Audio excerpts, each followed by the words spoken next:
Le second livre des rois, chapitre 16.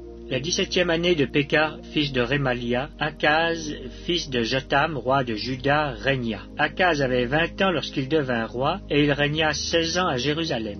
Il ne fit point ce qui est droit aux yeux de l'Éternel, son Dieu, comme avait fait David, son père.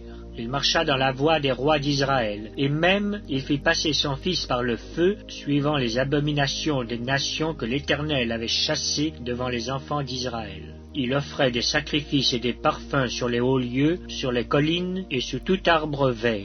Alors Rétsin, roi de Syrie, et Pékar, fils de Rémalia, roi d'Israël, montèrent contre Jérusalem pour l'attaquer. Ils assiégèrent Akaz, mais ils ne purent pas le vaincre. Dans ce même temps, Rétsin, roi de Syrie, fit rentrer Élat au pouvoir des Syriens. Il expulsa d'Élat les Juifs, et les Syriens vinrent à Élat, où ils ont habité jusqu'à ce jour. Akaz envoya des messagers à Tiglath-Pileser, roi d'Assyrie, pour lui dire « Je suis ton serviteur et ton fils. Monte, et délivre-moi de la main du roi de Syrie et de la main du roi d'Israël qui s'élève contre moi. » Et Akaz prit l'argent et l'or qui se trouvaient dans la maison de l'Éternel et dans les trésors de la maison du roi, et il l'envoya en présent au roi d'Assyrie. Le roi d'Assyrie l'écouta, il monta contre Damas, la prit, emmena les habitants en captivité à Kir, et fit mourir Rétsin. Le roi Akaz se rendit à Damas au devant de Tiglath-Pileser, roi d'Assyrie. Et ayant vu l'autel qui était à Damas, le roi Akaz envoya au sacrificateur Uri le modèle et la forme exacte de cet autel.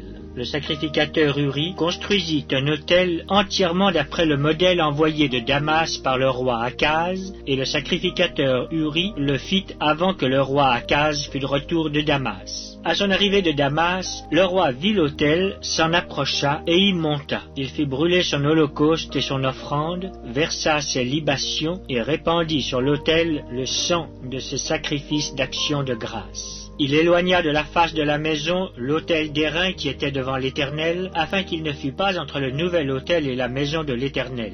Et il le plaça à côté du nouvel autel vers le nord. Et le roi Akaz donna cet ordre au sacrificateur Uri: fais brûler sur le grand autel l'holocauste du matin et l'offrande du soir, l'holocauste du roi et son offrande, les holocaustes de tout le peuple du pays et leurs offrandes. Verse-y leurs libations, et répands-y tout le sang des holocaustes et tout le sang des sacrifices. Pour ce qui concerne l'autel d'airain, je m'en occuperai. Le sacrificateur Uri se conforma à tout ce que le roi Akaz avait ordonné. Et le roi Akaz brisa les panneaux des bases et en ôta les bassins qui étaient dessus. Il descendit la mer de dessus les bœufs d'airain qui étaient sous elle, et il la posa sur un pavé de pierre. Il changea dans la maison de l'Éternel, à cause du roi d'Assyrie, le portique du sabbat qu'on y avait bâti, et l'entrée extérieure du roi. Le reste des actions d'Akaz, et tout ce qu'il a fait, cela n'est-il pas écrit dans le livre des chroniques des rois de Juda? Akaz se coucha avec ses pères, et il fut enterré avec ses pères dans la ville de David. Et Ézéchias, son fils, régna à sa place.